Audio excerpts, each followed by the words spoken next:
আপনাদের সম্মুখে একটি অনুবীক্ষণ যন্ত্র নিয়ে কথা বলব। এইটা আমরা যে যন্ত্রটা নিয়ে হাজির হয়েছি, এটা একটা যৌগিক অনুবীক্ষণ যন্ত্র। এই যন্ত্রের বিভিন্ন অংশগুলোর সাথে আজকে পরিচিত হব, আর এটা কেমনে কাজ করে, কেমনে আমরা কোনো একটা বিষয়ে, কোনো একটা বস্তু, কোনো একটা অণু আমরা কেমনে বীক্ষণ করি, কেমনে আমরা দেখি, এই বিষয়ে কথা বলবো। পুরা যদি বিষয়টা আমরা বলি, এটা মঞ্চ, যার উপর সমগ্র বডিটা অবস্থিত, আর এটা হলো পাদদেশ, আর এইটা হলো মঞ্চ। মঞ্চে যে বস্তুর পরীক্ষা করতে হবে, যে বস্তু আমরা দেখবো, এটা কিন্তু মঞ্চে রাখা হয়। আচ্ছা, তাহলে মঞ্চে এটা কেমনে রাখবো?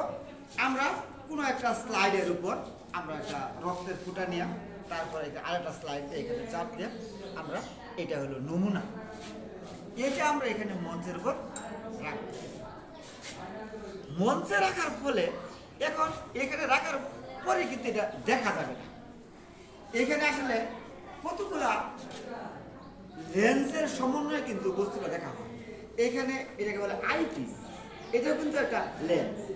আমরা এটাকে রাখলাম।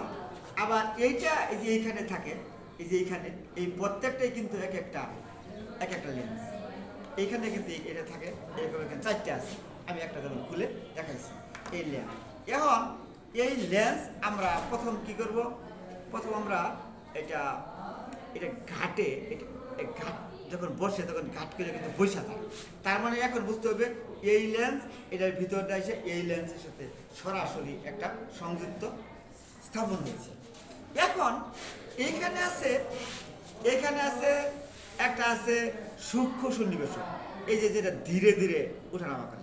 আর আছে স্থূল সন্নিবেশক, যেটা খুব জোরে ওঠানামা করে।